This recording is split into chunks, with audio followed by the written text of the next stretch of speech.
কৃষক একদমই ধানের দাম পাচ্ছে না, ব্যাপারী পাওয়া যাচ্ছে না। গতবার হচ্ছে 27-28 মন, এবার হচ্ছে 20-22 বিঘা 5,000 টাকা লস। সরকারের কাছে আবেদন জানাচ্ছি যে কৃষকের রক্ষার্থে আপনারা ধানের দামটা বৃদ্ধি করুন।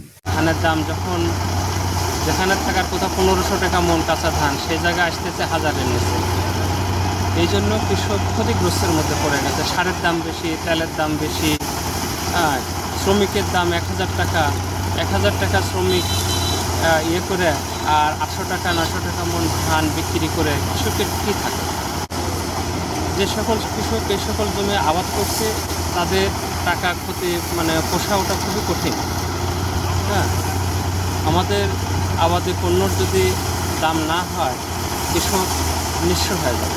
এই কৃষি বান্ধব হিসেবে কৃষিমন্ত্রীকে আমি আমার দিক থেকে অনুরোধ করছি, আপনি ধানের দাম বৃদ্ধি করেন এবং দেশের কৃষককে আপনি বাঁচান। ধানের ফলনও কম, দাম খুব কম। কারণ গতবার হচ্ছে 27-28 মন, এবার হচ্ছে 20-22, তাতে আমার বিরাট লস। 28,000 টাকা খরচ এই প্রতি বিঘায়।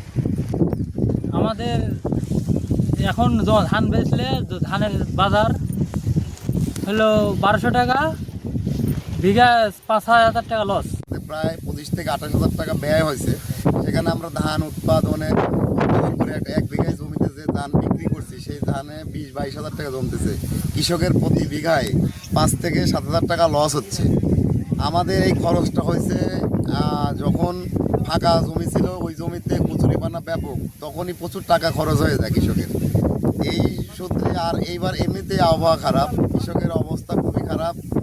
যাই হোক, আমি ঊর্ধ্বতন কর্মকর্তা এবং সরকারের কাছে আবেদন জানাচ্ছি যে কৃষকের রক্ষার্থে